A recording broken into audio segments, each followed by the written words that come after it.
Hello, I'm Virginia, and today in Homemade Science, we're going to take a look at a variety of candle spinners. Now, I have several designs. They're all easy to make. I'll show you some tips on construction, and then we'll talk about the science behind it. Now, all the pieces I'm showing you today are made out of aluminum, either pie pans, cookie sheets, or soda cans. Now, why am I making them out of aluminum instead of paper? I had this happen to me more than once. Well, not actually the fire truck. The first group I want to show you I would call turbines. Turbines have recognizable blades or vanes that are turned by air currents. Let's start off with this one right here. This one can be made quite quickly out of soda cans or juice cans of various sizes. The top is cut off and then cut down the sides to form the 8 blades. It then needs to be dimpled where it's going to be supported. This could be done with a dowel or a pencil that has its end rounded off. The next step is to twist the blades to about a 15-degree angle. I like these bamboo skewers for supports. You can mount them into a block of wood or even into a ball of clay. Here's looking at the underside of the soda can turbine. We can see it sitting on that support.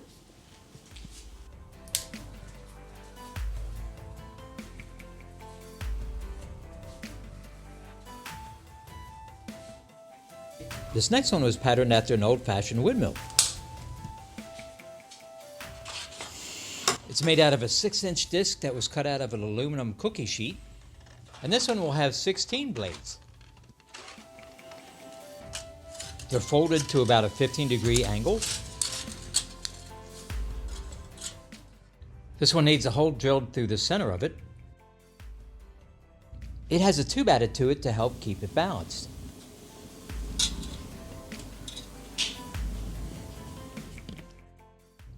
Here are 3 possibilities that could be used for that tube. This is the aluminum spacer. And here I used the cap out of a click pen.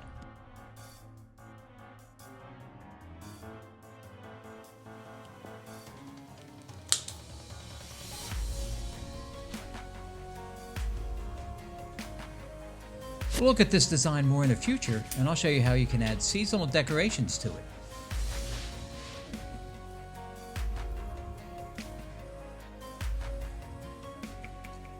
This next design I call the octopus.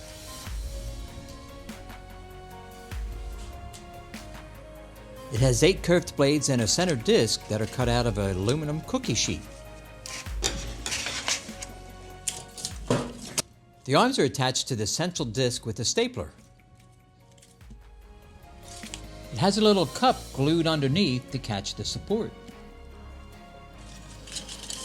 After painting it and giving it a couple eyes, the arms have to be bent to a 15-degree angle.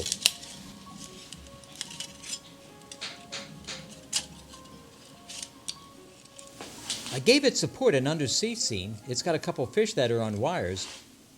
The arms can hit them and give them a little bit of movement.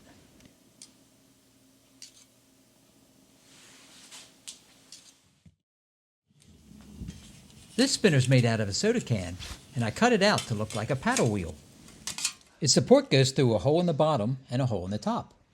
It needs to be mounted level, turn easily, and well balanced before it operates.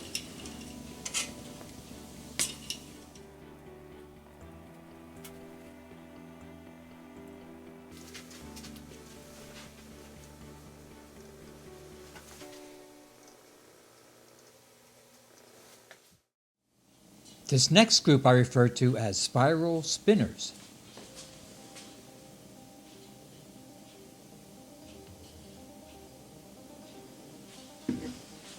For most of these spinners to be stable, they need the center of gravity to be directly below where they're being supported.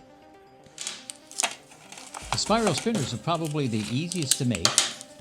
After drawing the pattern, it's then taped onto a pie pan and then cut out. The very center of it needs to be pushed in with a skewer to dimple it. This is where it's going to be supported.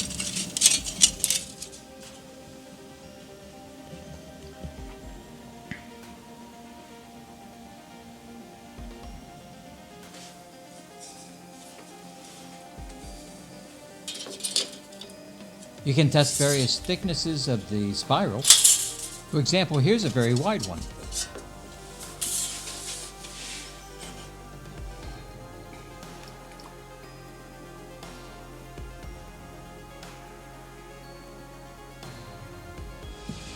This next one's cut out of a beer can, where the ends were cut off and then cut lengthwise to flatten it. Notice that this is a square spiral, and here's the pattern for it.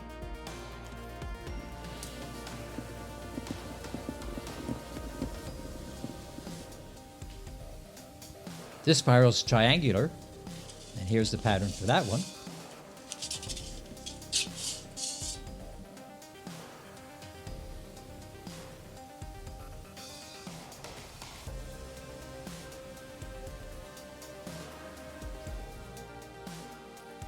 If you want to make it a little bit fancier, you can add a head to it, make it look like a snake, and also add a mouse for it to chase.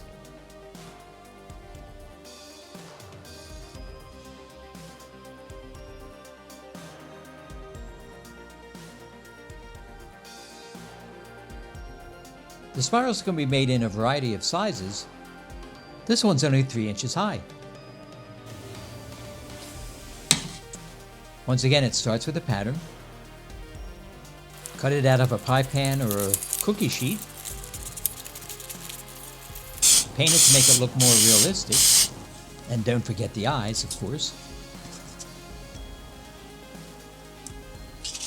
Once again, the top of that spiral has to be dimpled for its support. The mouse was also drawn on a thin piece of aluminum. A piece of the body was folded over to catch that wire. The mouse is added a short distance away from the snake head, and off they go.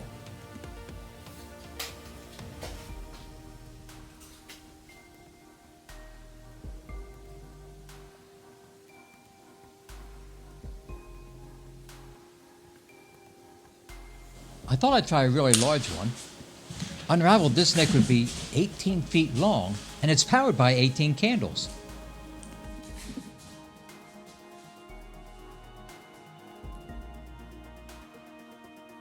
With so many candles going at once, I did learn a lesson. Put something under the candles to catch the melted wax. Even though the design may be different, all these spinners operate under the same basic principle. It starts with the candle, which is an example of chemical potential energy. During the chemical reaction of burning, we then change it into thermokinetic energy. The heated air produces a convection current. As the warm air hits the angled surface of the rotor, it's deflected in one direction, giving up some of its kinetic energy and pushing the rotor in the opposite direction. This next one is one of my favorites. I designed it after Da Vinci's Airscrew.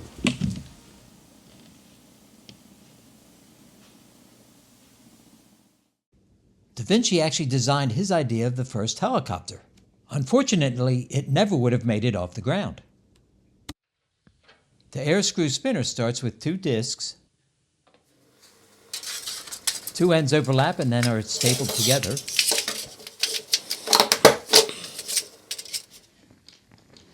It also needs 6 struts made out of wire to help keep its shape. As we turn it, we can see that it does look like a screw. It has to have a support added to the center. It starts looking like this, gets 2 bends in it.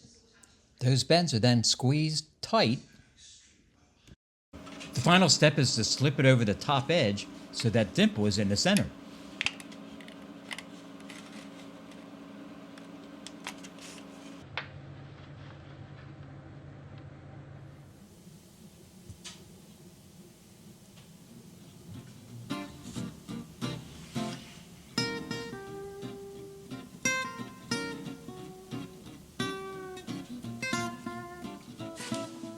Well, I hope you enjoyed this video, and if you do try any of these, please be careful. As always, I want to thank you for watching. Okay, bye.